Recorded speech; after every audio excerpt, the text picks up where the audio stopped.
With a name like Cape Epic, you know it's a race for the elites of mountain biking. And while we can't tell you who won this year's event, the grueling 8-day ordeal in South Africa doesn't wrap up till Sunday, we can give you a sense of how challenging the course is.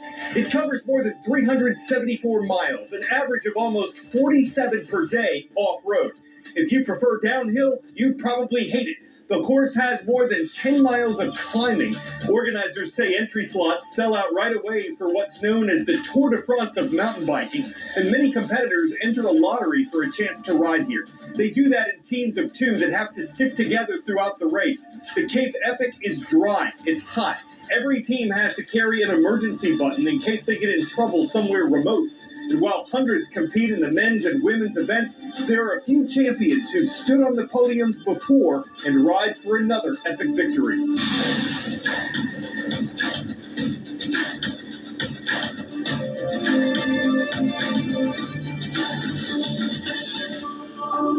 Welcome to the world from A to Z with Carl Azuz.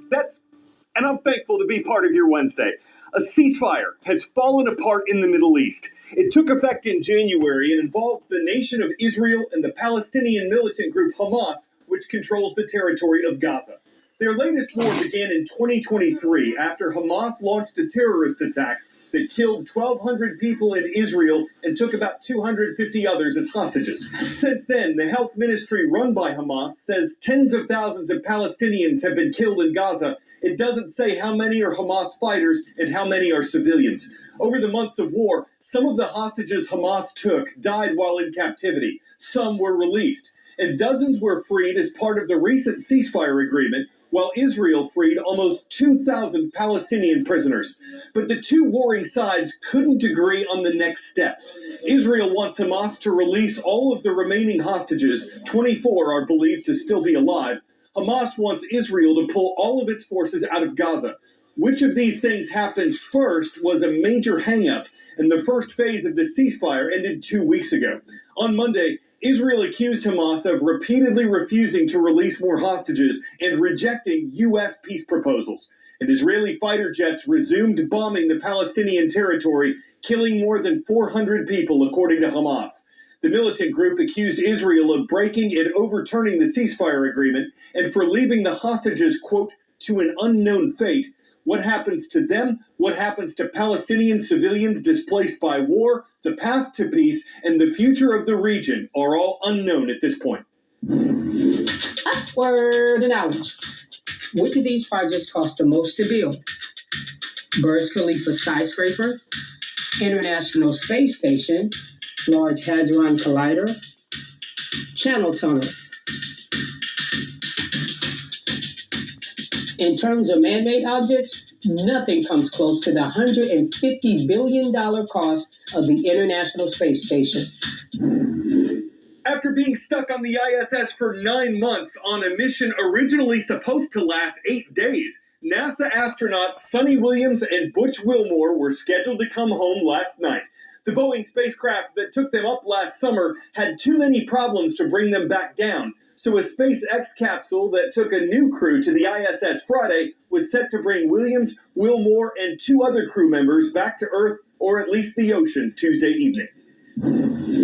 Scammers keep up with the times, and with a lot of job cuts in the headlines, consumer advocates say job hunters need to protect themselves. Job scams were already on the rise. The Federal Trade Commission said reports of job scams and fake employment agencies nearly tripled between 2020 and 2024. And the Better Business Bureau also ranked job scams among their riskiest scams of last year, with consumers more likely to lose money or experience identity theft. Among red flags the BBB has seen recently, unsolicited phone calls, texts, and emails about job opportunities, conducting interviews via text, and refusing phone or video chat. Fast job offers that ask for Social Security and banking information under the guise of setting up direct deposit, and work-from-home jobs that involve receiving and reshipping packages, potentially illegally obtained goods. BBB spokesperson Melanie McGovern says taking time to research a company can help job hunters avoid costly mistakes. The best thing to do whenever you come across a job listing, if it's on a third-party site, even if it's a trusted site, go to that employer's homepage. Not through the link that is provided, but go do a search for that company. In Washington, I'm Karen Kafa.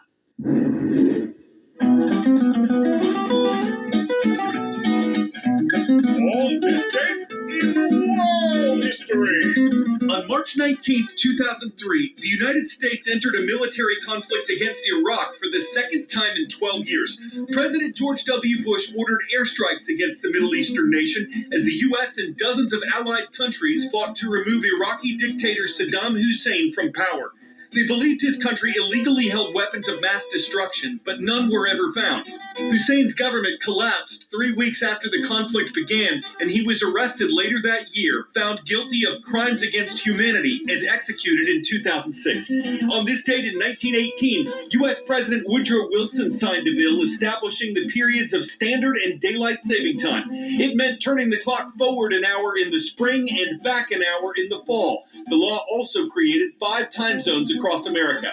And March 19th, 1911 was the first time International Women's Day was observed.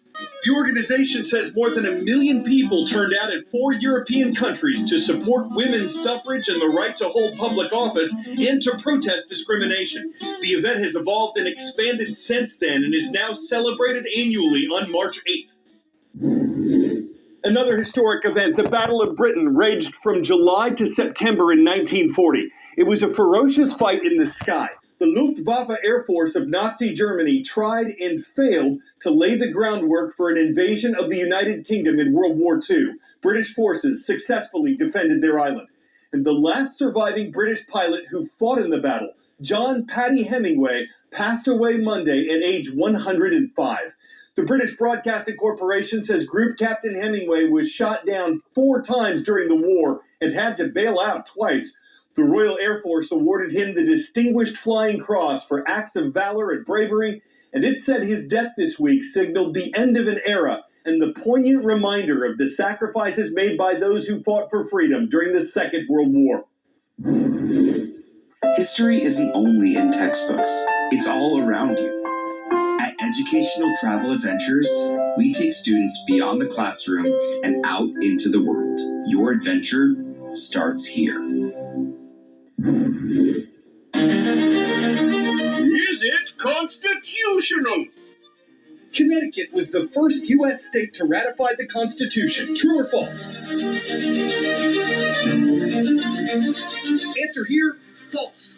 Delaware was the first state to ratify it, but Connecticut is nicknamed the Constitution State because it passed a governing document of its own in 1639. The fundamental orders of Connecticut are what made it the Constitution State, and that's where Mr. Luzzi's or Luzzy's class is watching. James Hillhouse High School is in the city of New Haven. Making a stop in Georgia, we see the Warriors watching from Needwood Middle School. Miss Hildebrand's class is in the city of Brunswick. And from the town of Breaux Bridge, Louisiana, a warm welcome to Coach Autry's class. Cecilia High School is the home of the Bulldogs. Michigan DNR officials were excited to report the first sighting in more than 100 years of cougar cubs living in the state's wild. According to a DNR specialist, the 2 cubs were the first verified since the big cats were hunted out of existence in the state in the early 1900s.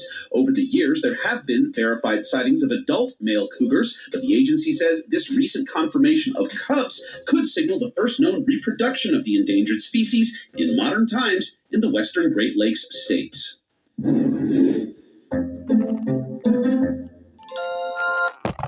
12 years after it was named the world's ugliest animal, the blobfish has won a more appealing title.